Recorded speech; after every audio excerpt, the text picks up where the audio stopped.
உங்களுக்கு எடுத்து சொல்ல வேண்டிய ஒரு பகுதி தேவ ஞானம் wisdom of God.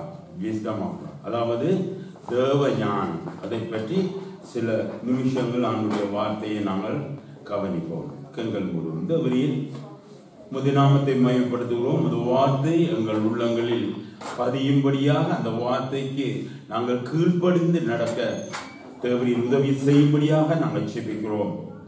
வந்த பிள்ளைகள் ஒவ்வொருவரும் வார்த்தையை கேட்டு அப்பா அதன்படி கீழ்ப்படிந்து நடக்க, அதனால் அவர்கள் ஆசீர்வாதத்தை பெற்றுக்கொள்ள நீர் உதவி செய்யும்படியாக நாங்கள் செபிக்கிறோம். முதிநாமத்தை மட்டும் நாங்கள் மைமைப்படுத்துகிறோம். இயேசு கிறிஸ்துவின் இனிய நாமத்தில் ஜெபம் பண்ணி நிற்கிறோம் தகப்பனே, ஆமென். இந்த வழியில் தேவன் உங்களுக்கு நான் அடிக்கடி சொல்வேன், மனிதனை குறித்து ஒரு திட்டம் வைத்திருக்கிறார். ஹல்லேலூயா.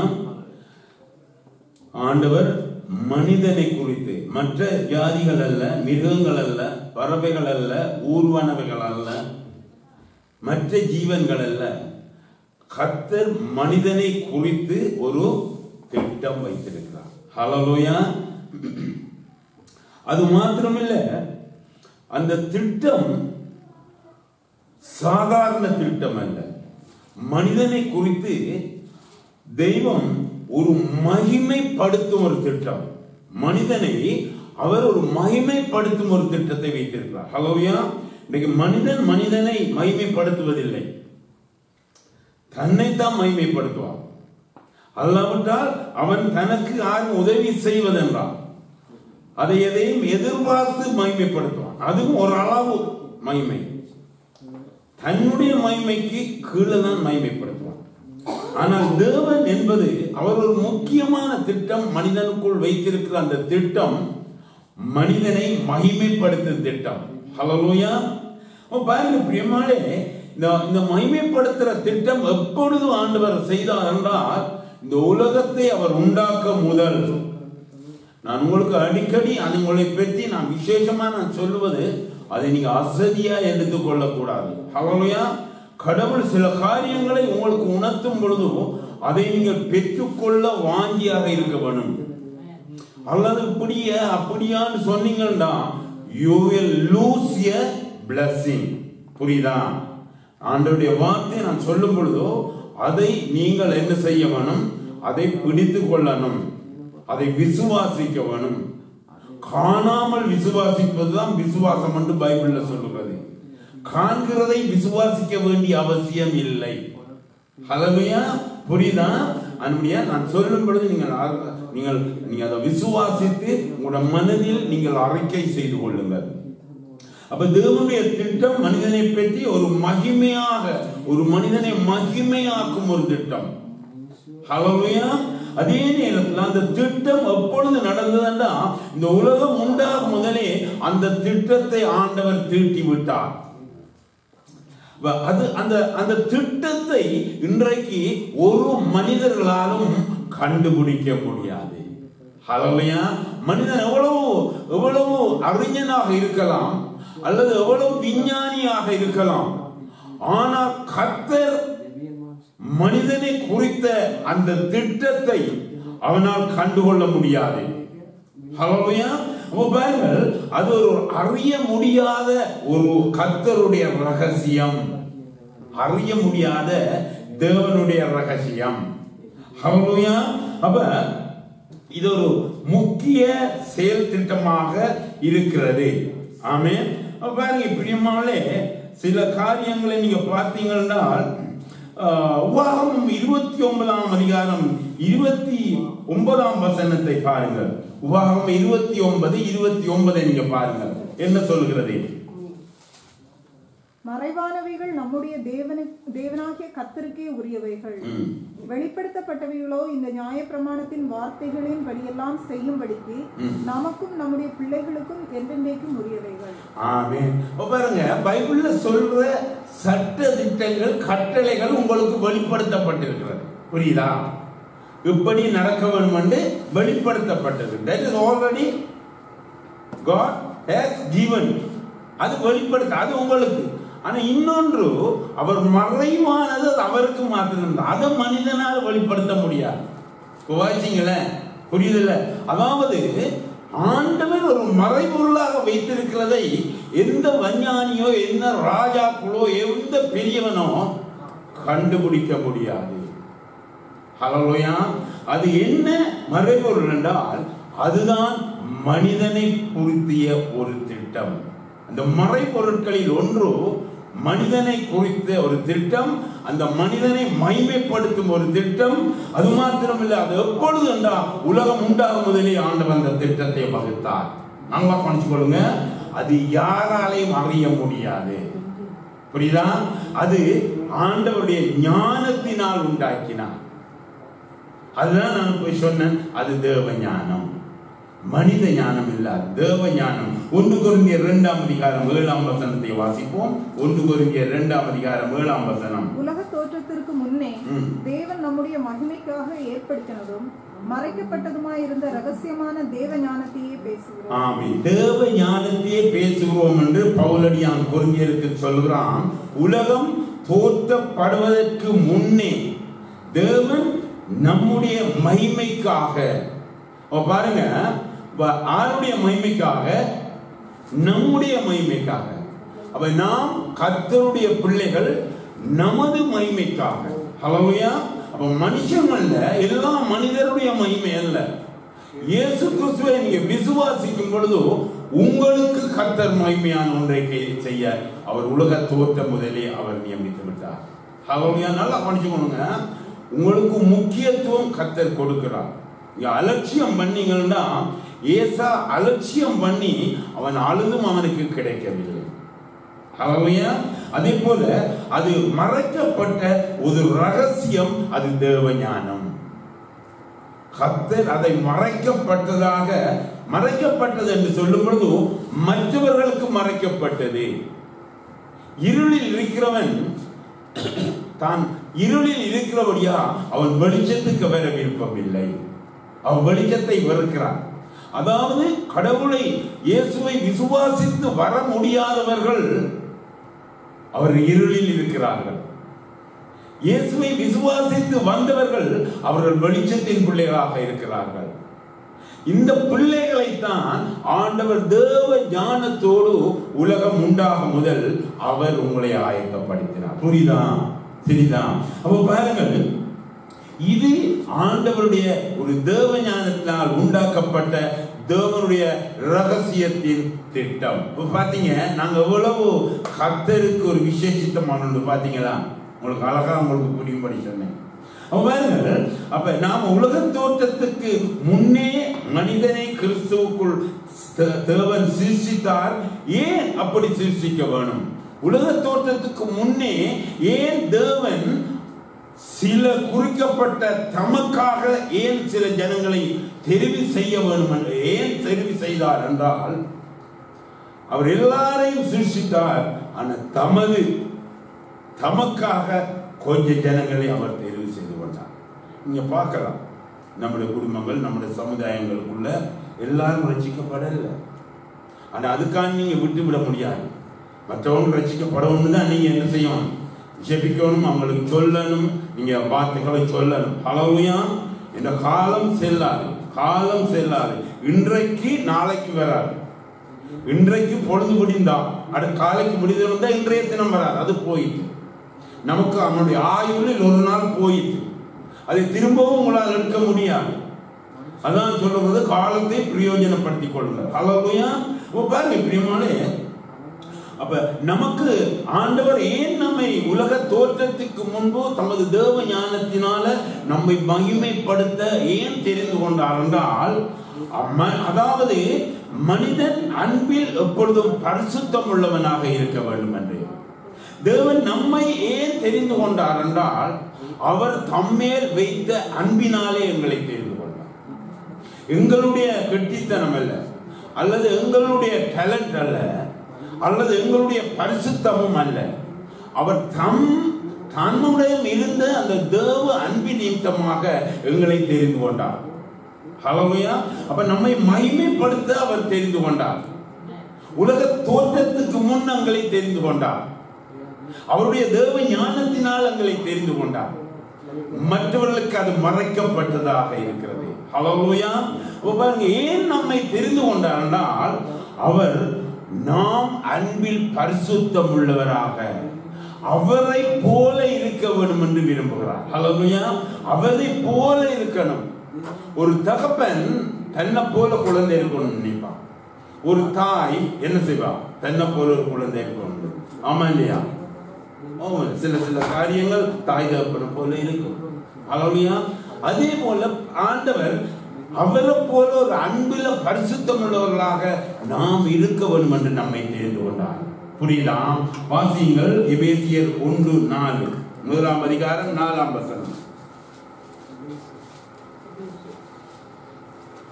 தமக்கு முன்பாக நாம் அன்பில் பரிசுத்தம் உள்ளவர்களும் குற்றமில்லாதவர்களுமாய் இருப்பதற்கு அவர் உலக தோற்றத்துக்கு முன்னே கிறிஸ்துவுக்குள் நம்மை தெரிந்து கொண்டபடியே. ஆமென். அப்ப பாருங்க, இந்த வசனம் என்ன சொல்லுகிறது? உலக தோற்றத்துக்கு முன்னே கிறிஸ்துவுக்குள் நம்மை தெரிந்து கொண்டார். அப்ப கிறிஸ்துவுக்குள் நம்ம ஏன் தெரிய வேண்டும் என்றால், நல்லா படிச்சுக்கொள்ளுங்க, கிறிஸ்துவுக்குள் நம்மை தெரிந்து கொண்டார்னா நம்மை பரிசுத்தம் உள்ளவர்களாக நம்முடைய கிரியையினாலே நாம் பரிசுத்தமாக முடியாது என்பதற்காக கிறிஸ்துவை ஒரு தேவ பலியாக ஒப்பு கொடுத்து நம்முடைய பாவங்களை அவர் மேல் சுமத்தி எங்களை பரிசுத்த பிள்ளைகளாக அவர் தெரிந்து கொண்டார். ஹல்லேலூயா. அது என்னத்துக்கு என்றால் அவர் எங்களை ஒரு அன்பில் பரிசுத்தம் உள்ள, அதாவது அன்பில் குற்றம் இல்லாதவர்களாக, ஹல்லேலூயா, எங்களை தெரிந்து கொள்ள கிறிஸ்துவுக்குள்ள எங்களை தெரிந்து கொண்டார். அப்ப நல்லா படிச்சுக்கொள்ளுங்க பிரியமானே, அவர் நம்முடைய குற்றம் இல்லாதவர்களாய் இருப்பதற்கு, நாம் குற்றவாளிகளாக இருந்தோம், ஆனா கிறிஸ்துவுக்கூடாக எங்களை தெரிவு செய்யும் பொழுது ஆண்டவர் நம்முடைய பாவங்கள், எல்லா சாபங்கள், ரோகங்களை எல்லாம் கிறிஸ்து என்ன செய்தார்? அவர் எங்களுக்காக அந்த தண்டனை ஏற்றுக்கொண்டபடியினால எங்களை குற்றம் இல்லாதவர்களாக மாற்றினார். கவனிச்சு கொள்ளுங்க பிரியமானே, நம்முடைய குடும்பத்தார்களை நமக்கு அப்படி செய்யவில்லை. ஹல்லேலூயா. நீங்க நன்றி மறக்கக்கூடாது பிரியமானே ஆண்டவரே. சரியா? அப்படியாக செய்து என்னத்துக்கு நாம் அந்த அன்பில பரிசுத்தம் உள்ளவர், அந்த இறைவனுடைய அன்பை நீ தெரிந்து கொள்ளணும். இன்னைக்கு பாருங்க, உலகத்துல இந்த அன்பு இல்லாதால ஜனங்கள் அழிந்து கொண்டு போறாங்க. அப்ப they don't have the love of God. அதான் விஷயம். மனுஷனை கொள்ளுகிறவனுக்கு இறைவனுடைய அன்பு இல்லை. ஆனா இன்றைக்கு ஆண்டவர் அந்த தேவ அன்பில் நீ வாழ வேண்டும் என்று விரும்புகிறார். ஹல்லேலூயா. கர்த்தருடைய நாமத்தை நாங்கள் மகிமைப்படுத்துவோம். எங்களை தெரிந்து கொண்டார் கர்த்தர். ஹல்லேலூயா. அந்த தேவ அன்பு நமக்கு இருக்கணும். அன்பை பற்றி உங்களுக்கு தெரியும். கொரிந்தியர்ல 13ஆம் அதிகாரம், எதையும் தாங்கும், எல்லாரையும் மன்னிக்கும், தற்பெருமை இல்லை, மேட்டிமை இல்லை, மற்றவங்களை குற்றம் சுமத்தாது. அதே போல அன்பு இல்லை. அது எந்த அன்பு? தேவனுடைய அன்பு. ஹல்லேலூயா. அப்ப நீங்க பாருங்க, அன்பில் நாம பரிசுத்தமாக இருக்கணும் என்றுதான் கர்த்தர் நம்மை தெரிந்து கொண்டார். பாருங்கள், இயேசு சுவாமி உதாரணமாக யோவான் 13ஆம் அதிகாரம் 1ஆம் வசனத்தை வாசிங்கள். யோவான் 13 1ஆம் வசனம். பஸ்கா பண்டிகைக்கு முன்னே இயேசு இவ்வுலகத்தை விட்டு பிதாவிடத்திற்கு போகும்படியான தம்முடைய வேளை வந்ததென்று அறிந்து தாம் இவ்வுலகத்தில் இருக்கிற தம்முடையவர்களிடத்தில் அன்பு வைத்தபடியே முடிவு பரியந்தமும் அவர்களிடத்தில் அன்பு வைத்தார். ஆமென். பாருங்க, இயேசு சுவாமி அந்த சிலுவைக்கு போகும் முதலே அவருடைய அன்பை சொல்லுதோ, அவர் யாரோடையும் கோபிக்கல, யாரோடையும் என்ன செய்யல, விரோதிக்கல. பிள்ளைங்க, அந்த யோவான் காட்டி கொடுத்தவன், சாரி, அவரை காட்டி கொடுத்தவர் யூதாஸ் காரியத்துக்கு என்ன செய்தான்? சிநேகிதனேன்னு தான் முத்தம் கொடுத்தார். நீ காட்டி கொடுக்கிறதால நீ முத்தம் செய்கிறாயான்னு அவர் முத்தம் கொடுத்தார். ஹல்லேலூயா. அப்ப இயேசு சுவாமி அவர் அன்பு வைத்தவர்களோடு கடைசி மட்டும் அன்பு மாறாம இருந்தது. நாங்க பாருங்க, சிலர்கிட்ட அன்பு இல்லை, நாம சிலர்கிட்ட போலி அன்பு செலுத்துவோம். கவனிச்சிங்களா? சிலரோட கோபம் கவனிச்சிங்க. நாம சிலரோட நல்ல அன்பா இருப்போம், பிறகு மெல்ல மெல்ல பிரிஞ்சு போயிடுவோம். அவங்கள பற்றி விசாரிக்கவே மாட்டோம்.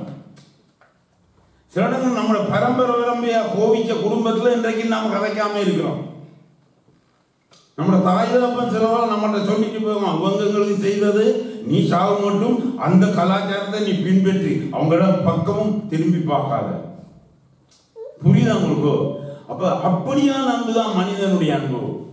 ஆனா இயேசுடைய அன்பு அவர் சொன்னார், தம்முடையவர்களில் அன்பு வைத்த மட்டும் கடைசி மட்டும் அந்த அன்பு பிரியாமல் இருந்தது. அன்பு என்று சொல்லும் பொழுது அழகாக கதைப்பதல்ல, அல்லது இனிக்க பேசுவதல்ல. அது புறஜாதியார் நல்ல அழகாக செய்வார்கள். மற்றவர்கள் நமக்கு என்ன தீமை செய்தாலும் நாம் மன்னிக்க பழகணும், அதை மனதில் வைக்க கூடாது. ஹல்லேலூயா. மற்றவங்களை நேசிக்கணும். இயேசு சுவாமி சொன்னார், உனக்கு எதிராக இருக்கிறவனை நேசி, தீமைக்கு எதிர்த்து நில்லாத. அது தேவ அன்பு. ஹல்லேலூயா. அதுதான் இயேசு வைத்திருந்தார். அப்ப நம்மை அவர் தெரிந்து கொண்ட நோக்கம் அந்த அன்பில் பரிசுத்தம் உள்ளவர்களாக இருக்க வேண்டும். ஹல்லேலூயா. பிரியமானே, அப்ப இது கர்த்தர் எங்களுக்கு கொடுத்த கட்டளை. இது அன்பு கட்டளை. நீ அன்பு செய்தா சரி, அல்லாவிட்டால் விட்டால் சரி, அப்படி சொல்லலாம். அன்பு, தேவ அன்பு நமக்கு கொடுக்கப்பட்ட கட்டளையில் ஒன்று. மறந்து போக வேண்டாம். வாசியுங்கள். நீங்கள் யோவான் 13:34-35 வாசியுங்கள். நீங்கள் ஒருவரில் ஒருவர் அன்பாயிருங்கள், நான் உங்களில் அன்பாயிருந்தது போல நீங்களும் ஒருவரில் ஒருவர் அன்பாயிருங்கள் என்கிற புதிதான கட்டளையை உங்களுக்கு கொடுக்கிறேன். நீங்கள் ஒருவரில் ஒருவர் அன்புள்ளவர்களாய் இருந்தால் அதனால் நீங்கள் என்னுடைய சீஷர்கள் என்று எல்லாரும் அறிந்து கொள்வார்கள் என்றார். ஆமென்.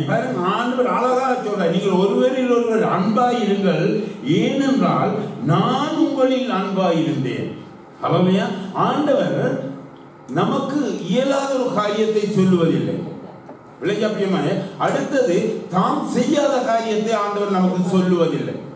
இன்னைக்கு எத்தனையோ பெரியவர்கள் மற்றவர்களை வதைக்கிறார்கள். கடவுளுக்காக அப்படி செய்ய இப்படி செய்ய என்று தங்களுடைய சரீரத்தை கிழிக்கிறதும் தங்களை தாங்களே மாய்த்து கொள்ளுகிறதும்.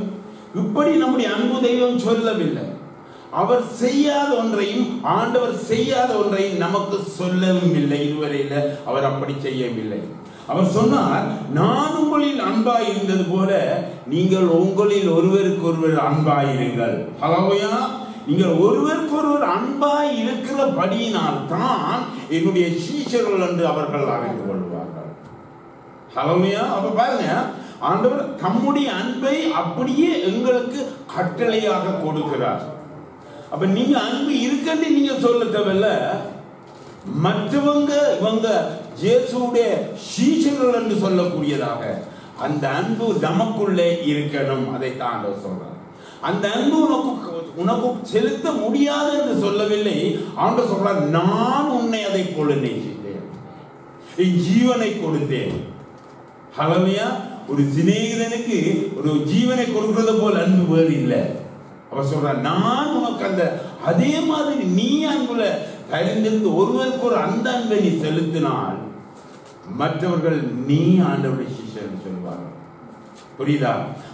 பிரிமானே, அப்படியாக ஆண்டவர் அந்த அன்பு கட்டளை எங்களுக்கு தந்திருக்கிறார். விளைச்சோ பாருங்க, அந்த அன்பு எண்ணத்துக்கு ஆண்டவர் எங்களுக்கு அதை தந்தார். ஏன் ஆண்டவர் அந்த அன்பை எங்களுக்கு கொடுத்தார் என்றால் அவர் ஒரு பர்பஸோடு தான் கொடுத்தார். ஹல்லேலூயா. என்ன என்றால் பிரிமானே, கர்த்தர் பிரிந்து போன எம்மை அவர் தம்மோடு ஒப்புரவாக்க அவருடைய அன்பை ஏன் செலுத்தினார் என்றால் அவர் சும்மா ஒரு பர்பஸ் இல்லாமல், ஏன் அவர் அந்த அன்பை செலுத்தி எங்களுடைய பாவங்களை அவரை ஏற்றுக்கொண்டார் என்றால் பிரிந்து பாவத்திலிருந்து பிரிந்து போன எங்களை திரும்பவும் அவரோடு ஒப்புரவாக்கி மகிமை பிள்ளைகளாக மாற்றுவதற்காக. ஹல்லேலூயா. பரலோகத்துக்கு போகும் பொழுது நீங்க மகிமையான பிள்ளைகளாக, உங்களோட மேனி மகிமை உள்ள மேனி. ஹல்லேலூயா. அப்படி ஆண்டவருடைய வார்த்தை சொல்கிறது. வாசிங்கள். கொலோசியர் 1:21 என்ன சொல்கிறது? வாசிங்கள். முன்னே அந்நியராயும் துர்க்கிரியைகளினால் மனதிலே சத்துருக்களாயும் இருந்த உங்களையும் பரிசுத்தராகவும் குற்றமற்றவர்களாகவும் கண்டிக்கப்படாதவர்களாகவும் தமக்கு முன் நிறுத்தும்படியாக அவருடைய மாம்ச சரீரத்தில் அடைந்த மரணத்தினாலே இப்பொழுது ஒப்புரவாக்கினார். ஆமென். அவருடைய மாம்ச சரீரத்தில் அடைந்த மரணத்தினாலே இப்பொழுது ஒப்புரவாக்கினார். ஹல்லேலூயா. பாருங்க, அதுல நம்ம அந்நியராகவும் துக்கிரியல் மனதில் சத்துருக்களாகவும் இருந்த எங்களை அவர் என்னவாக மாற்றினார்? பரிசுத்தராக, குற்றமற்றவர்களாக, கண்டிக்கப்படாதவர்களாக. ஹல்லேலூயா. அப்ப நாம ஆண்டவர் நமக்கு தண்டனை தரவில்லை. நமக்கு கண்டித்து நமக்கு தண்டனை கிடைக்க வேண்டியவர்கள் அந்த தண்டனை கொடுக்காதவராக மாற்றினார். ஹல்லேலூயா.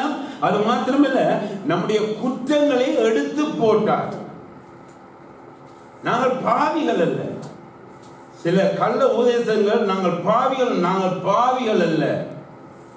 ஒவ்வொரு நாளும் கர்த்தருக்குள் இன்னும் உறவை கட்டி கொண்டு வரும் பிள்ளைகள்.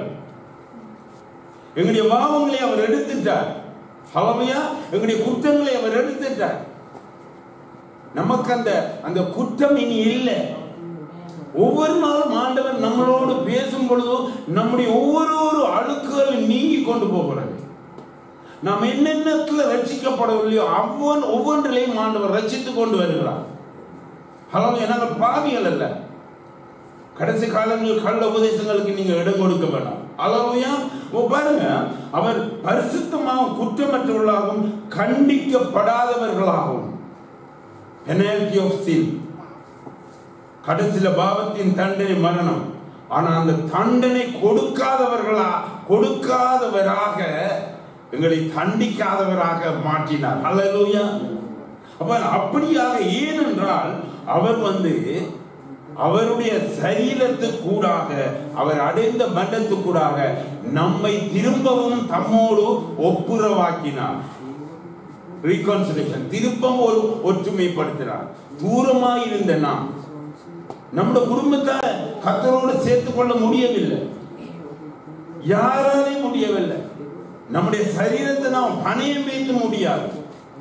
ஆனா தேவன் தமது குமாரனை அனுப்பி அவருடைய மரணத்தினாலே நம்மை திரும்பவும் ஒப்புரவாக்கி அந்த மகிமையில் கொண்டு வர தேவன் வந்தார். ஹல்லேலூயா.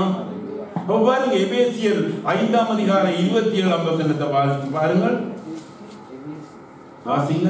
ஆகையால் சபையானது கிறிஸ்துவுக்கு கீழ்ப்படுகிறது போல மனைவிகளும் தங்கள் சொந்த புருஷர்களுக்கு எந்த காரியத்திலும் கீழ்ப்படுகிறது. 27 கரைதிரை முதலானவைகள் ஒன்றும் இல்லாமல் பரிசுத்தமும் பிழையற்றதுமான மகிமையுள்ள சபையாக அதை தமக்கு முன் நிறுத்திக் கொள்வதற்கும் தம்மை தாமே அதற்காக ஒப்புக் கொடுத்தார். நல்லா படிச்சு கொள்ளுங்க. எபேசியர் 5:27. கரை திரை முதலானவைகள் ஒன்றும் இல்லாமல். கரை என்று சொல்லும் பொழுது குற்றம் தமிழ்ல விளைஞ்சா. அப்ப கரை திரை, அதாவது குற்றம் எல்லாம் இல்லாமல் அக்கிரமங்கள் இருந்து எங்களை விடுதலை செய்து, ஹல்லேலூயா, ஒன்றுமில்லாமல் பரிசுத்தமும் பிழையற்றமான மகிமையான, என்ன வசனம் சொல்லுவது, சபை.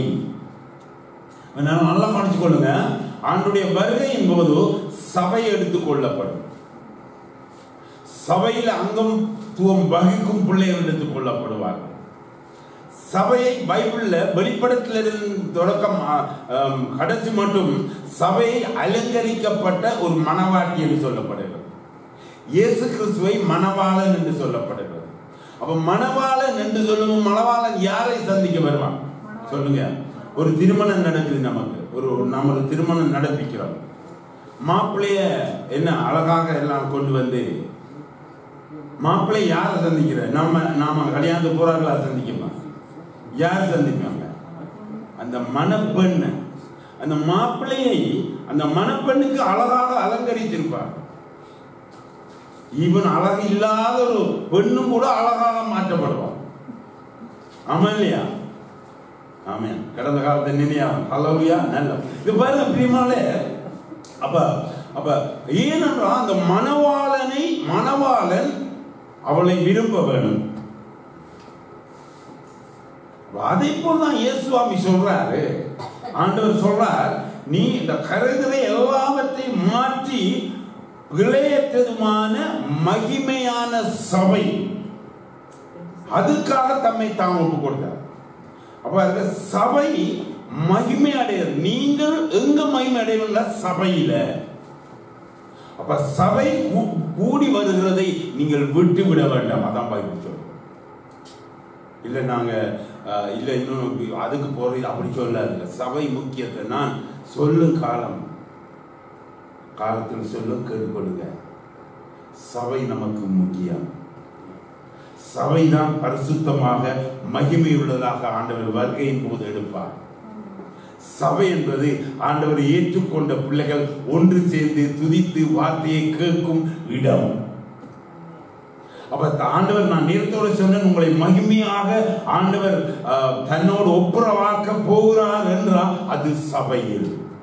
நாங்க வீட்டில இருந்து ஜெபிக்கும் பாஸ்டர், நாங்க வீட்டில இருந்து செய்கிறோம், இப்படி பைபிள் சொல்லல. நல்லா கவனிச்சு கொள்ளுங்க, நல்லா கவனிக்க. சபை கூடி வருவதை சிலர் விட்டுகிறது போல நீங்கள் விட்டு விடாமல், நாளானது எவ்வளவு தூரம் சீக்கிரம் வரும், அதே போல நீங்க ஒருவருக்கு ஒருவர் புத்தி சொல்லுங்கள் என்று பைபிள் சொல்லுங்க. அல்லவையா, வராதவங்களுக்கு இங்க புத்தி சொல்லும். நான் மாத்திரம் மேல போனா சரி அப்படி நினைக்க கூடாது. அல்லவையா, சபையை கடவுள் முக்கியப்படுத்தி இருக்கிறார். அப்ப மகிமையுள்ள பிள்ளைகளை அவங்களை மாத்தி அவர் இருக்கிற இடம் சபை.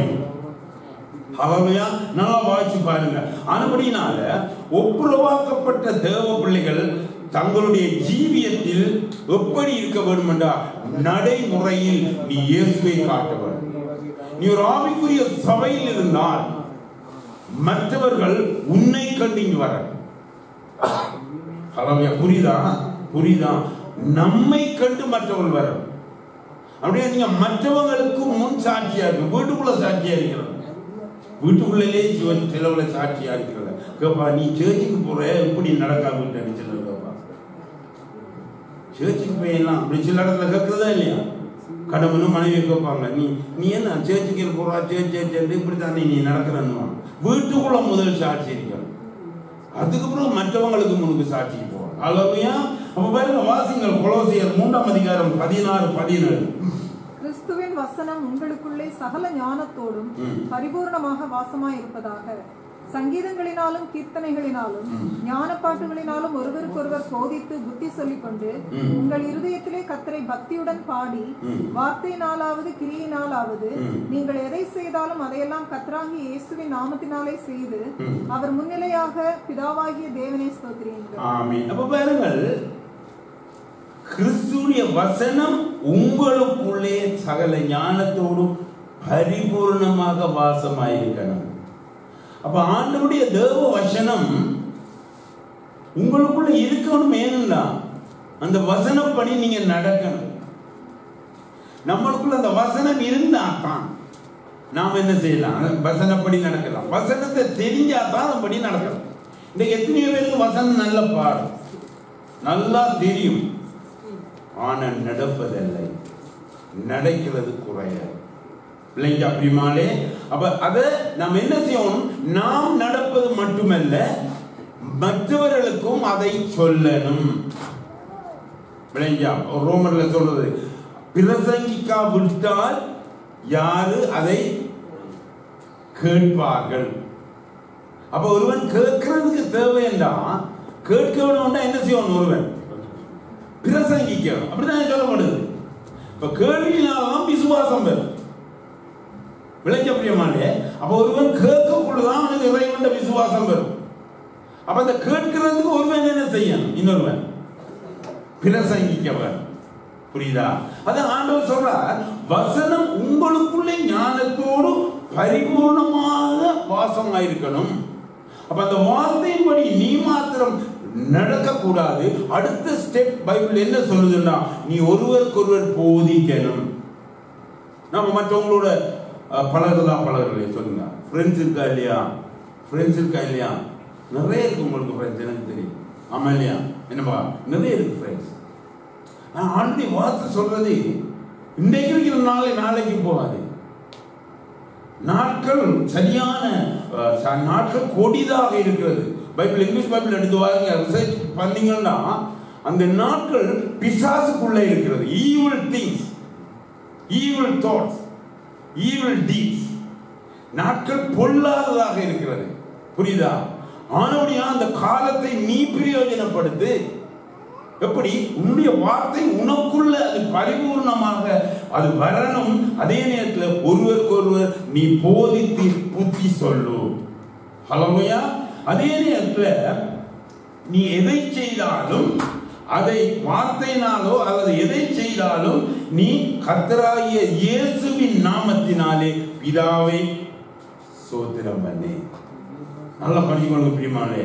ஒரு வார்த்தைகளை அழகாக உங்களுக்கு சொல்லி தருகிறேன். அப்படி நான் வார்த்தைக்கு ஆண்டவர் சொல்லக்குள்ள எனக்கு வார்த்தை தெரியல ஆண்டவர் என்று சொல்றதுக்கு இல்லை, அதுக்குத்தான் நான் உங்களுக்கு சொல்லி தருகிறேன். அல்லையா, எனக்கு தெரியாது சொல்லக்கூடாது. ஒரு மனுஷனுக்கும் இயேசுவை தெரியாது சொல்லாத அளவு மட்டும் கர்த்தர் காத்து கொண்டிருக்கிறார். அழகான. அப்ப இயேசுவை தெரிய வேண்டும் என்று யார் சொல்லுவது? இயேசுவை தெரிந்தவன் சொல்றான். அல்லேலூயா. அப்படியே don't lose a chance. அதான் சொல்றேன், don't lose a chance. நீங்க போகும் இடங்கள், வரும் இடங்கள், கர்த்தர் உங்களோடு சிலரோட பேசுவார் இல்லையா? பேசுவார். மனிதனுக்கு பயப்படாதே. நீ பேசும் பொழுது ஜெயம் கொடுக்கிறவர் கர்த்தர். Not by your power. God is the Almighty God. He is in your heart. When you open your mouth, the power of God will come through you. அதான் பைபிள். பிழைச்சா பிரியமானே. அனுபடினால அவர் எதனை செய்தார், அவருடைய வாழ்க்கையில உடைய தேவன் மற்றவங்களுக்கு காண்பிக்க வேண்டும்டா இந்த வார்த்தையின்படி நீ நட, மற்றவர்களுக்கு அதை கிரியையினால காண்பி, வார்த்தையினால காண்பி. நீ செய்த கிரியைகள் மற்றவங்களை உதவி செய்வான், மற்றவங்களை என்கரேஜ் பண்ணுவான், மற்றவங்களை கட்டுவான் வார்த்தையினால. அதே நேரத்தில் நீ மற்றவங்களுக்கு இயல்பான உதவியை நீ செய். ஹல்லேலூயா. அது அடுத்தது எந்த இப்படி நாம செய்யும் பொழுது, இப்படி நீங்க நடக்கும் பொழுது, எந்த சூழ்நிலையிலையும் கர்த்தர் நமக்கு பலனாக இருப்பார். கர்த்தர் நமக்கு பலனமாக இருக்கார். கர்த்தருக்கு ஒன்று செய்யாம கர்த்தர் பலன் வருமா? சரி, எனர்ஜி ஃபுட் இருக்குல்ல, எனர்ஜி ட்ரிங்க் இருக்குல்ல, மல்டி விட்டமின் ட்ரிங்க் எல்லாம் இருக்கலாம். இங்க குடியாம எப்படி உங்களுக்கு பலன் வரும் சொல்லுங்க? என்ன செய்யும்? சூப் குடிக்கணும்னா குடிக்கும், குடிச்சா என்ன செய்யும்? பலன். ஆமா இல்லையா? அப்ப சூப் குடிக்கணுமா இல்லையா? சூப்பை தூரத்துல வச்சா உங்களுக்கு பலன் வருமா? சொல்லுங்க, பலன் வருமா? பலன் வரும். நாங்க மிஸ்மெடிசத்துல எடுக்கணும்னு சொல்றீங்களா? இல்ல. ஹல்லேலூயா. அப்ப பாருங்க, பைபிள் என்ன சொல்றதுன்னா, ஆண்டவர் நமக்கு எல்லா சூழ்நிலையும் ஆண்டவருடைய வல்லமையை பெற்று நாம் நடக்கும் பொழுது, அவருடைய வார்த்தையை நமக்குள்ள எடுத்து நாமக்கு நடக்கும் பொழுது, மற்றவங்களுக்கு அந்த வார்த்தையை சொல்லும் பொழுது ஆண்டவருடைய பலன் நமக்குள்ள வரும். அந்த பலன் என்னத்துக்கு என்றால், உங்களுக்கு எந்த சூழ்நிலையிலும் உங்களுடைய ஒன்றும் செய்ய முடியாது. இன்னைக்கு சில இடங்கள்ல ஒரு மனுஷனால தாங்க கொஞ்சம் கதைச்சா அழுவாங்க, டென்ஷன்ல கத்துவாங்க, சண்டை பிடிப்பாங்க, வீட்டுல பிரச்சனைப்படுத்துவாங்க, ஃப்ரெண்ட்ஸோட கோவிச்சு கொள்வாங்க. ஏன்னு சொல்லுங்க, இயேசுடைய பலன் இல்லை, இயேசுடைய வார்த்தையின்படி நடக்கல, டென்ஷன், பிரச்சனை, சண்டை. ஹல்லேலூயா. பைபிள வாசிங்க, 2 கொரிந்தியர் 4ஆம் அதிகாரம் 8-10 மட்டும் வாசிங்க. உங்களுக்கு தெரிஞ்ச வாசிங்க. நாங்கள் எப்பக்கத்திலும் நெருக்கப்பட்டும் ஒடுங்கி போகிறதில்லை, கலக்கமடைந்து மனமுறிவடைகிறதில்லை, துன்பப்படுத்தப்பட்டும் கைவிடப்படுகிறதில்லை, கீழே தள்ளப்பட்டும் மடிந்து போகிறதில்லை. கர்த்தராகிய இயேசுவினுடைய ஜீவனும் எங்கள் சரீரத்திலே விளங்கும்படிக்கு இயேசுவின் மரணத்தை எப்பொழுதும் எங்கள் சரீரத்தில் சுமந்து திரிகிறோம். ஆமென். இந்த வசனத்தை அழகா சொல்றான். இதெல்லாம் மற்றாக்களால நமக்கு வாரதா இல்லையா? மற்றாக்களால நமக்கு கிடைக்கிறது. சொல்றா, எந்த பக்கத்துல நீங்க நெருக்கப்பட்டாலும் நாம என்ன செய்யல, ஒடுங்கி போவது இல்லை. ஹல்லேலூயா. கலக்கம் அடைந்தும் மனம் முறிவடைவதில்லை, துன்பப்படுத்தப்பட்டு கைவிடப்படுவதில்லை, கீழே தள்ளப்பட்டு மடிந்து போவதில்லை. ஏன் அப்படி நடப்பதில்லை என்றால், கர்த்தருடைய இயேசுடைய ஜீவன் எங்கள் சரீரத்தில் விளங்குகிறது. புரியுதா? ஆண்டுடைய வார்த்தையை கேட்டு அதற்குள்ள நீங்க நடக்கக்குள்ள, மற்றவங்களுக்கு எடுத்து சொல்லக்குள்ள, குருடனுக்கு வழிகாட்டலாம். சொல்லுங்க, பைபிள் என்ன சொல்லுது? குருடனுக்கு வழிகாட்டினா என்ன செய்வான்? 2 பேரும் பள்ளத்துல விழுந்துருவான். 2 பேரும் பள்ளத்துல விழுந்துருவான். அது சரியா பிள்ளையா?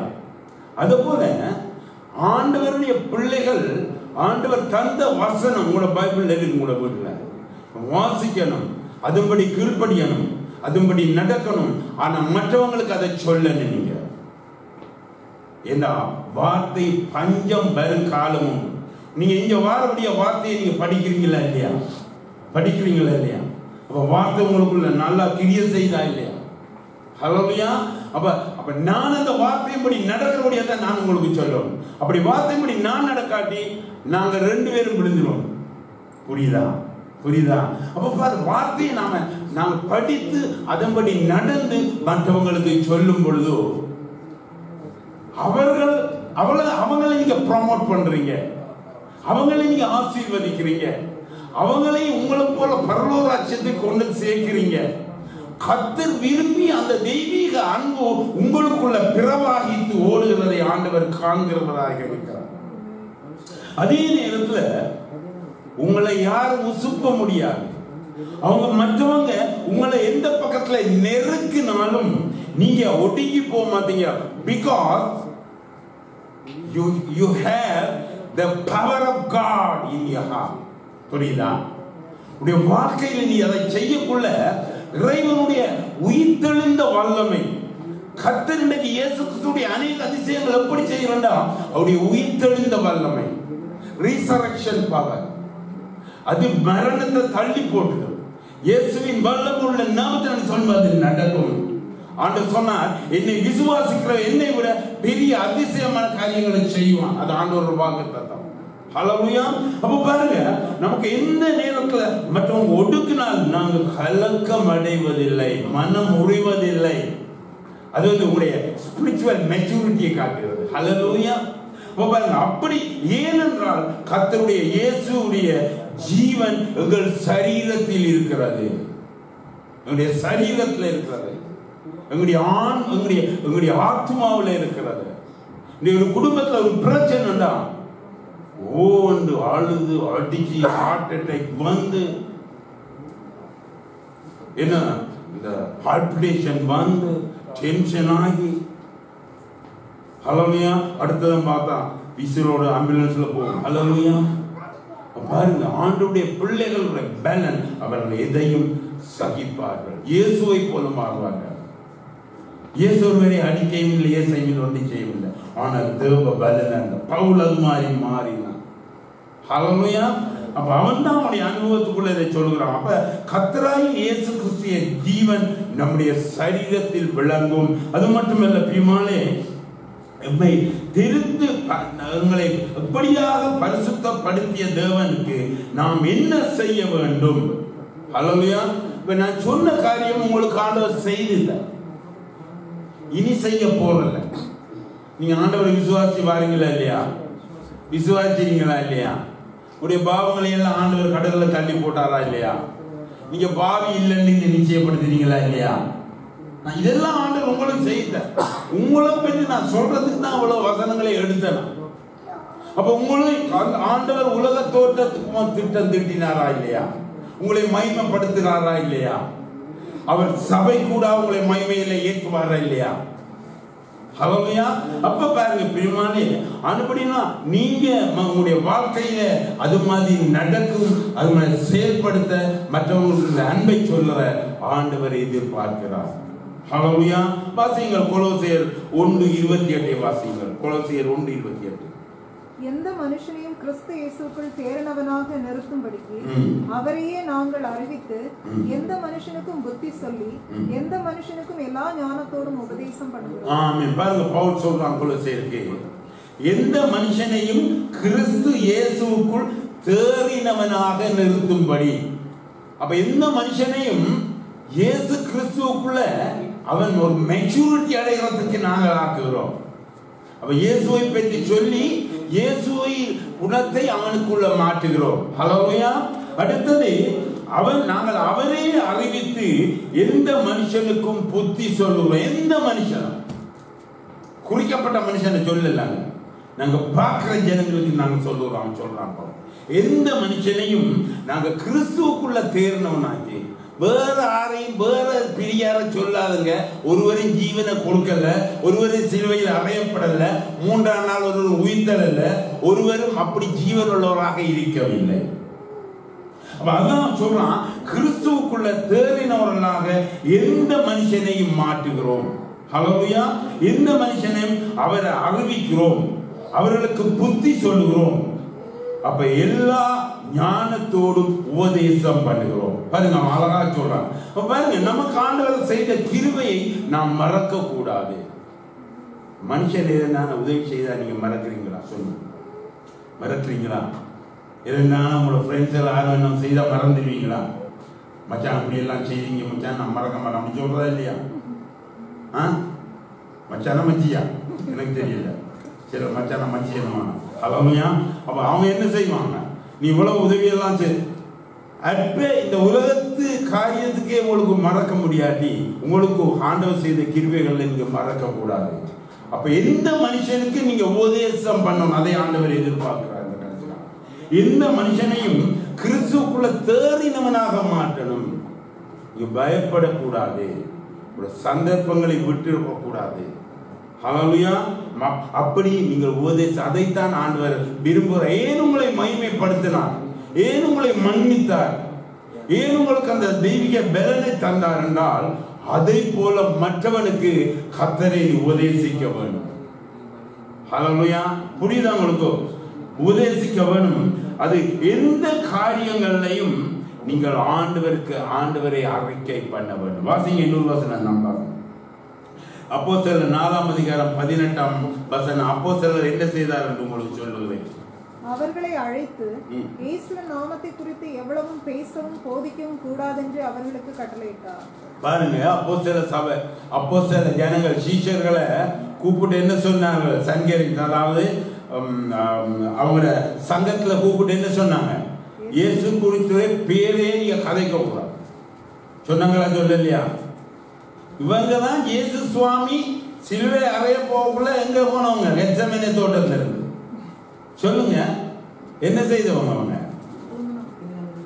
உடுப்பே விட்டு ஓடினவர்கள். அப்படிதான் இருக்கு. அப்படியா ஓடினவர்கள் இயேசுடைய பலனை அடைந்தார்கள். அப்போஸ்தலர்ல அவரை விட்டு எல்லாரும் ஓடிட்டாங்க.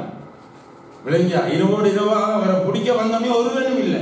கடைசியா ஒருவனை உடுப்பை பிடிச்சா அந்த உடுப்பையும் பிடிச்சி அவன் ஓடிட்டான். அப்படித்தான் சொல்லப்படுது. அப்படி ஓடினவர்களுக்கு ஆண்டவருடைய உயிர்த்தெழுந்த வல்லமை அவர்களுக்குள்ள வரும் பொழுது, அப்ப இந்த அவங்களுடைய சனைகளுக்கு அந்த சங்கத்துல சொல்றாங்க, இனிமேல் இயேசுவை பற்றி நீங்க கதைக்க கூடாது. அந்த ஓடின ஜனங்கள் பாருங்க, 4ஆம் அதிகாரம் 20ஆம் வசனத்துல என்ன சொல்லுது? அப்போஸ்தலர், நாங்கள் கண்டவைகளையும் கேட்டவைகளையும் பேசாமல் இருக்க கூடாதே. நாங்க கண்டம் ஆண்டவர்கிட்ட, ஆண்டவர் வல்லமையை கண்டம், ஆண்டவர்கிட்ட கேட்டோம். அதை நாங்க எப்படி பேசாம இருக்கிற அதே ஆட்கள்கிட்ட எதிர்த்து சொல்லுகிறாங்க. ஆனா ஆண்டவர் அந்த கெத்செமனேயில ஓடினார்கள். அதுக்கப்புறம் அறைக்குள்ள போய் பூட்டி இருந்தார்கள், வெளியே வரல. ஆனா இப்ப அதே ஆட்களுக்கு முன்னுக்கு அவங்க சொல்லுகிறார்கள். ஹல்லேலூயா. வாசிங்க 12ஆம் வசனம் 4ஆம் அதிகாரம். அவராலே அன்றி வேறொருவராலும் ரட்சிப்பு இல்லை. நாம் ரட்சிக்கப்படும்படிக்கு வானத்தின் கீழெங்கும் மனுஷர்களுக்குள்ளே அவருடைய நாமமே அல்லாமல் வேறொரு நாமம் கட்டளையிடப்படவும் இல்லை. ஆமென். பாத்தீங்களா?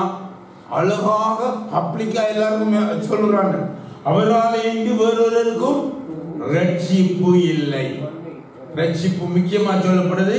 அதாவது உலகத்துல வானத்தில கீழே ரட்சிக்கப்படுவதற்கு அவருடைய இயேசுவின் நாமம் இல்லால் வேறொரு நாமம் இல்லை. அவர்கள் சொல்லும் பொழுது எத்தனை பேர் ரட்சிக்கப்பட்டார்கள்? 3000 5000 ரட்சிக்கப்பட்டாங்க. அவங்க ஓடுறதுக்குள்ள யாரும் ரட்சிக்கப்பட்டாங்களா?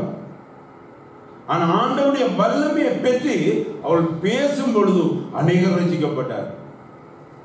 ஏன் இந்த வசனம் பைபிள் எழுதப்பட்டது? சொல்லுங்க, ஏன் எழுதப்பட்டது? யாருக்கு அது உதாரணமாக கொடுக்கப்பட்டது? சொல்லுங்க, நமக்கு தான். ஹல்லேலூயா. அப்படியே நாம் அந்த பயந்தோர்ற கிறிஸ்தவங்களாக இருக்காங்க. ஆண்டவர் உயிர்த்தெழுந்துட்டாரா இல்லையா? உயிர்த்தெழுந்துட்டாரா இல்லையா? அப்ப அதே வல்லமை அவங்களுக்கு உண்டா, அது உங்களுக்குள்ளும் வரும். ஹல்லேலூயா. வார்த்தையை தியானிங்கள், அவருக்கு சாட்சியாக வாழுங்கள், மற்றவங்களோடு ஆண்டுடைய வார்த்தையை பகிர்ந்து கொள்ளுங்கள். காலம் செல்லாது, கர்த்தருடைய வல்லமை உங்களுக்குள்ள வரும். ஆண்டவருக்கு ஒன்று செய்யாம கர்த்தர் ஒன்றும் செய்யணும். ஹல்லேலூயா.